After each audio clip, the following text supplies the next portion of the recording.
Hi guys, Sunday ஒரு குட்டி mini vlog பார்க்கலாமா? காலையில் எழுந்திரிச்சா அப்போ கூட கிளம்பியாச்சு. இந்த வீக் டேஸ்லாம் 10 மணி ஆனால் நம்மளுக்கு முழிப்பே வராது. ஆனால் இந்த வீக்கெண்ட் அதுவும் சண்டேனா 7 மணிக்கு முழிப்பு வந்துடும்.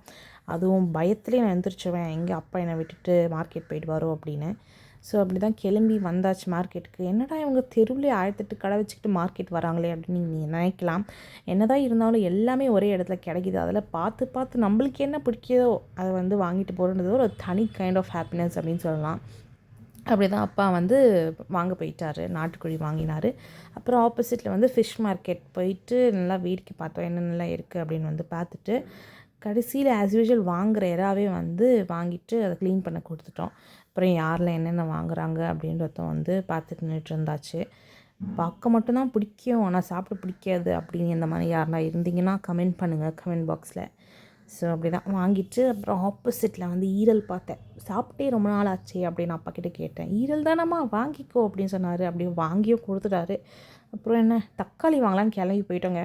போயிட்டு எங்கள் அம்மா யாரா ஃபோன் பண்ணுறாங்க, மீன் வாங்கிட்டு வாங்க அப்படின்னு. அப்புறம் என்ன, போயிட்டு மீன் வாங்க போயிட்டோம் மறுபடியும் அதே மார்க்கெட்டுக்கு. அப்புறம் வவ்வால் மீனாம், சரி 1.5 கிலோ வாங்கலாம் தான் பிளான். கடைசியில் எதுவுமே நிற்க, ஒரு மீனாக எடுத்து எடை போட்டு கடைசியில் 400ன்னு ஒன்று இருந்துச்சு. ஸோ அதுவே செலக்ட் பண்ணிவிட்டு அப்புறம் வாங்கி க்ளீன் பண்ணவும் கொடுத்து வாங்கிட்டு போயாச்சு. Bye bye, see you in the next vlog.